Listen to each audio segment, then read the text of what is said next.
आप देख रहे हैं क्वेश्चन आवर। नमस्कार, मैं हूं अजय कुमार। अगर हम ये कहें कि भारतीय जनता पार्टी एक प्राइवेट कंपनी से भी कहीं ज्यादा मुस्तैद है तो आपको इस पर आश्चर्य नहीं होना चाहिए। जरा सोचिए, 2014 में लोकसभा के चुनाव जीतने के बाद आज भारतीय जनता पार्टी 2019 की तैयारी में पहले से लग गई है। 2 साल पहले ही भारतीय जनता पार्टी पूरे तरीके से चुनावी मोड में आ चुकी है और इसे आप फ्यूचर प्लानिंग यानी कि भविष्य की तैयारी नहीं कहेंगे तो और क्या कहेंगे। जाहिर सी बात है, भारतीय जनता पार्टी ऐसा कुछ भी नहीं करना चाहती जिसके जरिए 2019 पर उसके किसी भी तरह का कोई गलत अंदाजा या छापा पड़ता दिखाई दे। सबसे बड़ी बात तो यह है कि भारतीय जनता पार्टी के 2 वरिष्ठ नेता यानी कि मुख्यमंत्री माफ कीजिएगा अमित शाह और उसके साथ साथ प्रधानमंत्री नरेंद्र मोदी, ये 2 ऐसे स्तंभ हैं जिन्होंने इस चुनावी रणनीति को ऐसे थाम रखा है जैसे कि चुनाव हर हाल में न सिर्फ जीतना है बल्कि 2/3 बहुमत से आगे बढ़ना है। और यही वजह है कि आज दोनों नेताओं ने बीजेपी शासित तमाम राज्यों के मुख्यमंत्रियों के साथ साथ बीजेपी के बड़े नेताओं से बातचीत की, सिर्फ इसलिए क्योंकि हर कोई चाहता है कि 2019 में भारतीय जनता पार्टी को कम से कम 350 सीटों पर जीत हासिल हो। बीजेपी का 2019 का टारगेट बड़ा है तो उसके लिए मेहनत भी अभी से शुरू हो चुकी है। खुद पीएम मोदी और अमित शाह ने इस मिशन को अचीव करने के लिए कमर कस ली है। दिल्ली में बीजेपी शासित मुख्यमंत्रियों के साथ अमित शाह और पीएम मोदी की मैराथन मीटिंग हुई। पीएम मोदी और अमित शाह के सामने बीजेपी शासित राज्यों के मुख्यमंत्रियों से प्रधानमंत्री मोदी ने अलग से भी मुलाकात की। बीजेपी शासित मुख्यमंत्रियों के साथ हुई इस बैठक के मायने बेहद खास है। सूत्रों के मुताबिक जो जानकारी निकल रही है उसमें बीजेपी की सरकार वाले राज्यों के 13 मुख्यमंत्रियों और 6 डिप्टी सीएम्स के साथ लंबी बैठक चली। बीजेपी शासित राज्यों और केंद्र के बीच तालमेल को और ज्यादा बेहतर करने पर बात हुई। केंद्र सरकार की योजनाओं को राज्य में कैसे लागू किया गया है, इस बात को लेकर भी जवाब तलब किया गया। केंद्र की कई महत्वाकांक्षी योजनाओं का फीडबैक भी मुख्यमंत्रियों से लिया गया। सभी मुख्यमंत्रियों ने अपने राज्य की लोकप्रिय योजनाओं को भी पीएम मोदी और अमित शाह के सामने रखा। इस बैठक में राज्य सरकारों के कामकाज का एनालिसिस भी किया गया। खबर है कि सभी मुख्यमंत्रियों ने अपने कामकाज का ब्यौरा भी सौंपा है। साथ ही 350 सीटें जीतने के टारगेट में मुख्यमंत्री का रोल क्या होगा, इस बात की भी टिप्स नेताओं को दिए गए। 2014 के चुनाव के बाद ये तीसरी बार है जब पीएम मोदी ने खुद बीजेपी शासित राज्यों के सीएम के साथ अलग से मीटिंग की है। मुख्यमंत्रियों के साथ हुई इस बैठक में बीजेपी ने अपना एजेंडा साफ कर दिया है। वो ये कि केंद्र सरकार की योजनाओं को न केवल लोगों तक असरदार तरीके से पहुंचाना होगा, साथ ही 2019 के लोकसभा चुनाव में मिशन 350 के टारगेट को अपने अपने राज्यों में कैसे पाया जाए, इस बात को भी जमीन पर उतारने का खाका तैयार हो चुका है। 2019 के सियासी महासमर में प्रधानमंत्री नरेंद्र मोदी और अमित शाह की जोड़ी को रोकने के लिए विपक्ष कोई कोर कसर नहीं छोड़ेगा। इसलिए बीजेपी ने 2017 में ही 2019 में होने वाले लोकसभा चुनाव के लिए ब्लूप्रिंट तैयार कर लिया है। टारगेट फिक्स है, सबकी जिम्मेदारियां तय कर दी गई हैं ताकि बीजेपी एक बार फिर 2014 के लोकसभा चुनाव के करिश्मे को 2019 में दोहरा सके। वीडियो जर्नलिस्ट राकेश रावत के साथ रविकांत राय, न्यूज़ नेशन, दिल्ली। इसमें कोई शक नहीं है कि भारतीय जनता पार्टी का रथ, चुनावी रथ बड़े तेजी से आगे बढ़ता चला जा रहा है और उसमें अमित शाह दरअसल आज एक सारथी के तौर पर सामने हैं और यही बात सबसे ज्यादा प्रमुखता से सामने रखी जा रही है क्योंकि अमित शाह ने जिस बड़े पैमाने पर अपनी यात्राएं शुरू की हैं, तमाम राज्यों में वो जा रहे हैं। 3 से 4 दिन प्रति राज्य वो वहां पर व्यतीत करते हैं, लोगों से मिलते हैं, बातचीत करते हैं और जिस तरह से पूरे चुनावी माहौल को वो तैयार कर रहे हैं, आज अमित शाह ऐसा लगता है कि प्रधानमंत्री नरेंद्र मोदी के वो सारथी हैं जिनके बिना प्रधानमंत्री नरेंद्र मोदी रूपी अर्जुन का शायद कोई भला नहीं हो सकता। इसलिए आइए आपको दिखाते हैं कि कैसे अमित शाह आज वो स्तंभ हैं जिसके दम पर भारतीय जनता पार्टी 2019 के लक्ष्य को पूरे तरीके से देख रही है।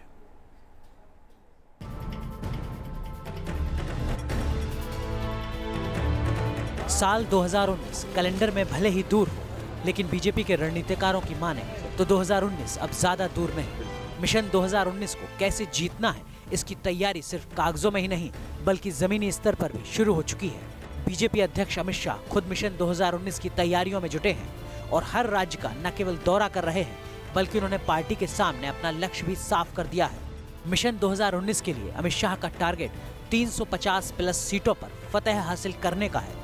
चुनावी माहौल में 350 सीटों का टारगेट भले ही मुश्किल नजर आए, लेकिन अमित शाह और उनकी टीम इस सपने को न केवल हकीकत में उतारना चाहती है, बल्कि इस मिशन को अचीव करने के लिए पूरा ब्लूप्रिंट भी तैयार हो चुका है। टारगेट 350 प्लस को लेकर अमित शाह का पूरा प्लान क्या है, आपको पहले ये समझाते हैं। पार्टी ने 120 ऐसी लोकसभा सीटों को टारगेट किया है जहां पार्टी कभी नहीं जीती। 150 ऐसी सीटों पर बीजेपी का टारगेट खास है, जहां वो दूसरे नंबर पर रही है। पश्चिम बंगाल, उड़ीसा, तमिलनाडु के लिए अमित शाह ने अलग से रणनीति बनाई है। 120 सीटों पर काम करने के लिए शाह ने बाकायदा अपनी टीम के मेंबर्स को टारगेट भी थमाया है। इतना ही नहीं, इस प्लान को हकीकत में तब्दील करने के लिए अमित शाह पूरे देश में ताबड़तोड़ दौरा कर रहे हैं और संगठन के लोगों से मुलाकात कर बूथ लेवल की समस्याओं को समझने की कोशिश कर रहे हैं। प्रधानमंत्री की जो नीतियां रही है उसका पूरा फायदा हमें इलेक्शन में जरूर होगा, 2019 के इलेक्शन में, और हमें कम से कम मिनिमम 350 सीट मिलेगी, उससे ज़्यादा मिलेगी, इसलिए कि हमारी कोशिश होगी कि हर वो सीट्स जहां पर भारतीय जनता पार्टी और लोग का एक असर रहा हो, उस सीट पे हम अच्छे से जाके मेहनत करके और ज़्यादा से ज़्यादा लोगों को अपनी जो भी 5 साल के 4 साल में अभी तक काम किया है उस चीज़ को जाके उनके पास बताएंगे। और लोग खुद जानते हैं कि भारतीय जनता पार्टी ने देश के लिए बहुत अच्छा काम किया है। एक तरफ अमित शाह जमीनी स्तर पर पसीना बहा रहे हैं, तो दूसरी तरफ खुद प्रधानमंत्री नरेंद्र मोदी अपने सांसदों और मंत्रियों की रिपोर्ट्स पर नजर रख रहे हैं। मोदी ने अपने मंत्रियों और नेताओं को तड़क भड़क से दूर रहकर जमीनी स्तर पर जुट जाने की नसीहत दी है। खबरें कई बार ये भी आ चुकी हैं कि लेट लतीफी करने वाले सांसदों को मोदी साफ साफ 2019 की चेतावनी देकर समझा चुके हैं। साफ है, मोदी सरकार 2019 के चुनावों को एक बड़े मौके के तौर पर इसलिए भी देख रही है क्योंकि सरकार ने अपने कई बड़े प्रोजेक्ट्स के टारगेट की डेडलाइन साल 2022 की दे रखी है। ऐसे में पीएम मोदी और अमित शाह का ख्वाब है कि अगर वाकई न्यू इंडिया बनाना है तो अगली बार और भी बड़े बहुमत से सत्ता की कुर्सी पर काबिज होना ही होगा। 2019 के लोकसभा चुनाव में दांव पर होगी प्रधानमंत्री नरेंद्र मोदी और अमित शाह की जोड़ी की प्रतिष्ठा। इसलिए बीजेपी ने 2019 के लिए ऐसे चक्रव्यूह की रचना की है जिसे भेद पाना विपक्ष के लिए आसान नहीं होगा। बीजेपी लोकसभा की 120 सीटों पर फोकस कर रही है जहां बीजेपी को आज से पहले कभी जीत नहीं मिली। साथ ही बीजेपी ने 150 ऐसी सीटों का चयन किया है जहां पर बीजेपी नंबर 2 पर रही। अब इन्हीं सीटों के सहारे बीजेपी अपने मिशन 350 को हासिल करना चाहती है। वीडियो जर्नलिस्ट राकेश रावत के साथ रविकांत राय, न्यूज़ नेशन, दिल्ली। दरअसल भारतीय जनता पार्टी की तैयारियों पर अगर आप नजर डालें तो ऐसा लगता है जैसे कि पार्टी अभी से ही इलेक्शन मोड में है, जबकि 2 साल बाकी हैं। 600 फुल टाइमर्स की टीम तैयार की गई है। ये टीम पार्टी को जीत दिलाने की पूरी तरह से कोशिश कर रही है और अलग अलग राज्यों को फोकस बनाया जा रहा है। खास करके उन राज्यों पर विशेष ध्यान दिया जा रहा है जहां पर भारतीय जनता पार्टी अपने विस्तारवादी रूप को आगे प्रदर्शित कर सकती है। उन राज्यों में जहां भारतीय जनता पार्टी ने ज्यादा सीटें हासिल नहीं की हैं, वहां पर भारतीय जनता पार्टी अपना जोर दबा रही है। उन राज्यों में जहां भारतीय जनता पार्टी पहले ही से अपने अधिकतम आंकड़े पर आ चुकी है, वहां पर किस तरह से इस आंकड़े को बचाए रखा जाए, यह भी सोचने की बात है, जिसे लेकर भारतीय जनता पार्टी सजग है। और यह बताती है कि अगर चुनाव जीतना हो, युद्ध लड़ना हो या प्राइवेट सेक्टर में किसी कंपनी को लगातार आगे शिखर पर पहुंचना हो, तो यही एक रास्ता है। आइए बात करते हैं किस तरह से सुप्रीम कोर्ट से एक बड़े फैसले की उम्मीद कल है। ऐसा माना जा रहा है कि 3 तलाक के मुद्दे पर सुप्रीम कोर्ट कल अपना फैसला सुना सकती है और इसे लेकर अभी से ही तैयारियां शुरू हो चुकी हैं। इसकी सुनवाई शुरू हुई थी 18 मई को इसकी सुनवाई खत्म हुई थी। उसके बाद कोर्ट ने अपने आदेश को सुरक्षित रखा था। मुख्य न्यायाधीश खेरर की इस्तीफे, माफ कीजिएगा, उनके रिजिग्नेशन के रिटायरमेंट के बाद दरअसल इसे जोड़कर देखा जा रहा है। सबसे बड़ी बात यह है कि all India Muslim personal law board ने 3 तलाक को ख़त्म किए जाने का लगातार विरोध किया था और उसी पर सुप्रीम कोर्ट ने सवाल उठाए थे कि क्या इस्लाम का अभिन्न हिस्सा है ट्रिपल तलाक?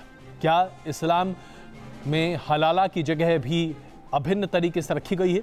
ट्रिपल तलाक से मौलिक अधिकारों का हनन महिलाओं का होता है या नहीं? ये तमाम सवाल आज उठाए गए थे। इसके साथ साथ मुस्लिम समाज की तरफ से जो आपत्ति रखी गई है वो ये कि मुस्लिम समाज के लिए सबसे बड़ी शरीयत के कानून को पालन करने की बात कही जाती है और इस्लाम में शरीयत के साथ छेड़छाड़ करने पर मुस्लिम समाज का मानना है कि उसे बर्दाश्त नहीं किया जा सकता। शरीयत को 3 तलाक की मंजूरी मिली हुई है, इसके साथ साथ कुरान में भी 3 तलाक का परिदृश्य है और मुस्लिम पर्सनल लॉ बोर्ड 3 तलाक के पक्ष में है और इसे लेकर एक बड़ा सिग्नेचर कैंपेन मुस्लिम लॉ पर्सनल लॉ बोर्ड ने भी सामने रखा है। आइए आपको दिखाते हैं कि कैसे अलग अलग राय सामने आई। केंद्र सरकार ने कहा कि 3 तलाक महिलाओं के ऊपर अत्याचार है और इसके खिलाफ तुरंत से तुरंत कार्रवाई की जानी चाहिए। मुस्लिम पर्सनल लॉ बोर्ड का कहना है कि मजहबी मामलों में अदालत को दखल देने का न तो अधिकार है और न ही सरकार की तरफ से इस पर किसी तरह का दखल बर्दाश्त है। All India Muslim personal law board का यह मानना है कि 3 तलाक all India women's personal law board का यह मानना है कि 3 तलाक खत्म होना चाहिए, जबकि जमायते इस्लामी हिंद का यह मानना है कि मजहबी मामलों में दखल अंदाजी का विरोध किया जाना चाहिए। मुस्लिम स्कॉलर्स कहते हैं कि कुरान में एक बार में 3 तलाक कहने का जिक्र नहीं है और उसके लिए 3 महीने या उससे भी बड़े अवधि दी गई है और इससे पहले इस पर कहीं कोई कार्रवाई नहीं होनी चाहिए। लेकिन यह मामला अपने आप में न सिर्फ संवैधानिक स्तर पर धर्म की परिभाषा को भी स्थापित करता दिखेगा, बल्कि मुस्लिम समाज के लिए यह बहुत बड़ा फैसला होगा, क्योंकि इसके बाद कई सुधार के रास्ते आगे निकलते दिखाई देंगे। आइए बात करते हैं गोरखपुर के। गोरखपुर में बीआरडी अस्पताल में मासूमों की मौत की टीस अभी कम भी नहीं हुई थी कि छत्तीसगढ़ में एक इससे भी बड़ा दिल दहलाने वाला मामला सामने आ गया। 3 बच्चों की मृत्यु रायपुर के अंबेडकर अस्पताल में ऑक्सीजन की सप्लाई में बाधा की वजह से हुई है। आप जरा सोचिए, आखिरकार क्या हो रहा है राज्यों में, क्या हो रहा है उन राज्यों में जो बीजेपी शासित हैं, जो कि सुशासन का दावा बार बार करते हैं, और क्या हो रहा है हमारे पूरे हेल्थ सिस्टम के साथ जो पूरी तरीके से चरमरा चुका है।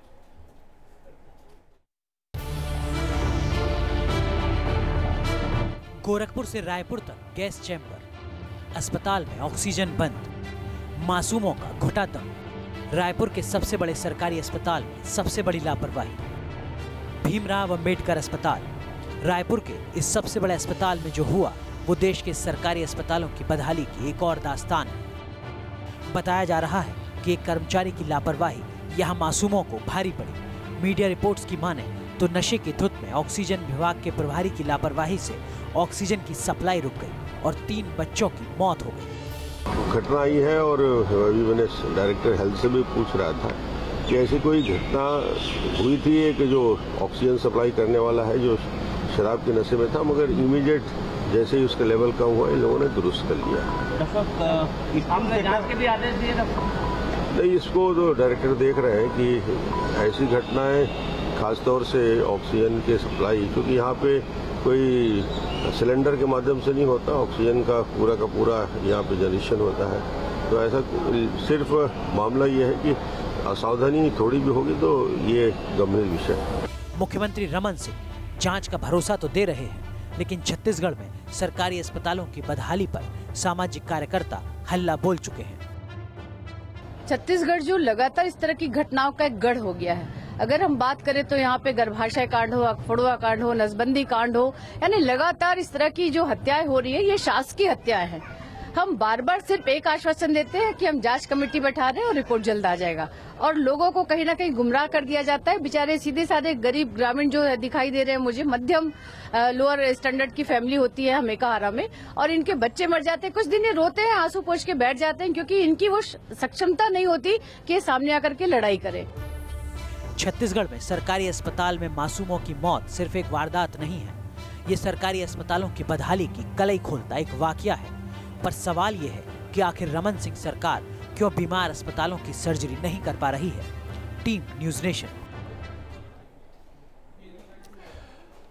हम अपनी स्वास्थ्य सेवाओं को सुरक्षित नहीं रख पा रहे, हम अपने बच्चों को महफूज नहीं रख पा रहे, उन्हें ऑक्सीजन नहीं दे पा रहे।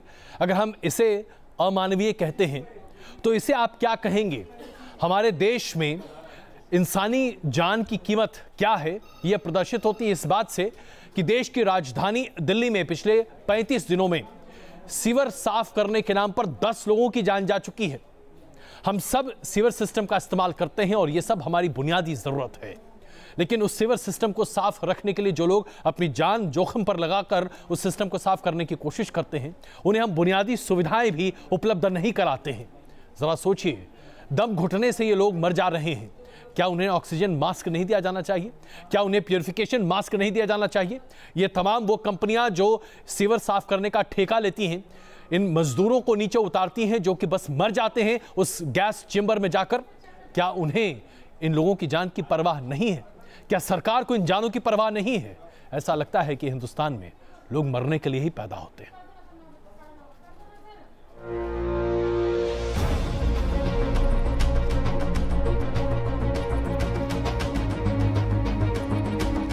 राजधानी दिल्ली में मौत का सीवर, जहरीली गैस ने ली मजदूर की जान। 35 दिनों में 10 मौतों पर क्यों खामोश है सरकार? क्यों गिरफ्त से बाहर है गुनहगार? राजधानी दिल्ली में एक बार फिर सीवर काल साबित हुआ।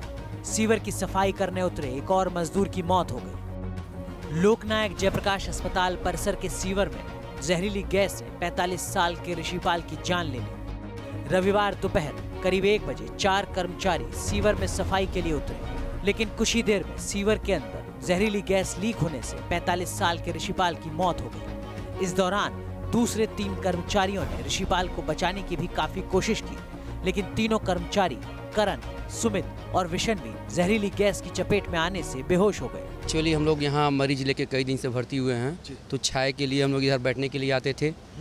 तो जो सीवरमैन थे उन लोगों ने सफाई के लिए यहाँ पे आया और अपना काम शुरू किया। तब तक हम लोग इधर ही बैठे हुए थे, तो वो लोग अपना काम चालू किए। कुछ देर बाद अंदर से चीख आई, फिर ऊपर के लोगों ने फायर वाले को बुलाया, फिर अपने प्रयास किया। ऐसे में उनके साथ का एक लड़का अंदर गया, तो बारी बारी से जो है उन लोगों को निकाला, लेकिन निकालते समय ही कुछ ऐसी परेशानियाँ थी। दम घुटने से जो है ना तो कोई मास्क था ना कुछ था, लापरवाही थी कुछ यहाँ के काम कराने वाले कर्मचारियों का, जो कि अंदर दम घुटने से ही एक आदमी का डेथ तो हो ही चुका था। बाकी 3 लोग भर्ती हैं, उसमें जो 2 लोग। LNJP अस्पताल के अंदर बने सीवर की सफाई के लिए PWD ने निजी कंपनी को सफाई का ठेका दिया था, लेकिन सीवर की सफाई के लिए उतरे इन मजदूरों के पास सेफ्टी के नाम पर कुछ भी नहीं था। अभी हमने जो दिल्ली में जो घटनाएं हुई उससे जो हमें यही पता चला है कि ये सब प्राइवेट कॉन्ट्रैक्टर है और सिर्फ अपने पैसे कमाने के लिए ऐसे लोगों को अंदर उतार कर मौत के घाट उतार देते हैं। तो ये वारदात नहीं होनी चाहिए। ये जो एक्ट है एमएक्स एक्ट, उनका पूरी तरह से और सख्ती से पालन होना चाहिए। ऋषिपाल की मौत के बाद पुलिस ने ठेकेदार के खिलाफ लापरवाही का मामला दर्ज कर लिया। आरोपी ठेकेदार अब भी फरार है, तो PWD ने भी मामले की जांच के आदेश दिए हैं। लेकिन बड़ा सवाल ये कि आखिर क्यों अब तक कोई ठोस कदम नहीं उठाए गए, जबकि पिछले 35 दिन में 10 मजदूरों की जान चली गई है। 6 अगस्त 2017 को लाजपत नगर इलाके में सीवर की सफाई के दौरान दम घुटने के चलते 3 सफाई कर्मचारियों की मौत हो गई। 12 अगस्त को दिल्ली के आनंद विहार इलाके में सीवर की सफाई के दौरान 2 कर्मचारियों की मौत हुई। 15 जुलाई को घिटौरनी इलाके में एक सेप्टिक टैंक की सफाई के दौरान दम घुटने से 4 सफाई कर्मचारियों की मौत हो गई। महज 35 दिनों में ही सीवर साफ करने उतरे 10 लोगों की जहरीली गैस की चपेट में आकर मौत हो गई। और यह आंकड़ा किसी दूर दराज के इलाके का नहीं बल्कि देश की राजधानी दिल्ली का है। सुप्रीम कोर्ट की तमाम गाइडलाइंस के होने के बावजूद भी देश की राजधानी दिल्ली में महज चंद पैसे बचाने के लिए नियमों को ताक पर रखकर इन सीवरों की सफाई करने के लिए लोगों को उतारा जा रहा है और प्रशासन खामोश है।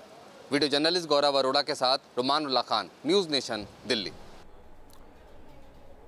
आज़ादी के 70 साल के बाद भी आज हम लोगों को सीवर में उतारते हैं बिना किसी सुविधा के, और ये लोग मौत के घाट उतरते जा रहे हैं।